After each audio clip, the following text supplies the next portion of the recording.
ஹாய்ங்க, எல்லாருக்கும் வணக்கம். இன்றைக்கி வெள்ளிக்கிழமை, பங்குனி உத்திரமும் கூட. ரொம்ப ஸ்பெஷல் டே. நான் இன்றைக்கி லீவு அதெல்லாம் எடுக்கல. ஆஸ் யூஷுவல் ஒர்க் முடிச்சுட்டு ஈவினிங் வந்து தான் பூஜை ஸ்டார்ட் பண்ணேன்.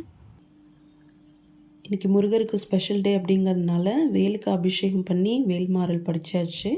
பக்கத்தில் சங்கு இருக்காங்க இல்லைங்களா, அவங்களுக்கும் வந்து இன்றைக்கி அபிஷேகம் பண்ணியாச்சு. டெய்லியும் பண்ணுறது தான், பட் இன்றைக்கி வந்து பால் அபிஷேகம் விட்டு பண்ணேன். சங்கு வந்து அபிஷேகம் பண்ணி போடுற ஒரு வீடியோ, ஷார்ட் வீடியோ போடுறேன்னு சொல்லியிருந்தேன். இந்த வீக் கண்டிப்பாக போட ட்ரை பண்ணுறேன். 8 மணி ஆச்சு. எப்படி இருக்குது பாருங்கள். நாளைக்கு பௌர்ணமியும் கூட. சூப்பராக இருக்குது. இந்த கீழ்ப்பகுதி மட்டும் ஃபுல்லாக இதாகலை, கொஞ்சம் குறையாக இருக்குது நிலா. ஸோ இன்றைக்கி ரொம்ப திருப்தியாக சாமி கும்பிட்டோம். வெல்மாறல் படிச்சுட்டு சக்கரை பொங்கல் நைவேத்திய அபிஷேகம் எல்லாம் பண்ணிவிட்டு. உங்கள் எல்லாருக்கும் கூட இன்றைக்கி பங்குனி உத்திரம் ரொம்ப ஸ்பெஷலாக நல்லபடியாக போயிருக்கும்னு நம்புகிறேன். நன்றி.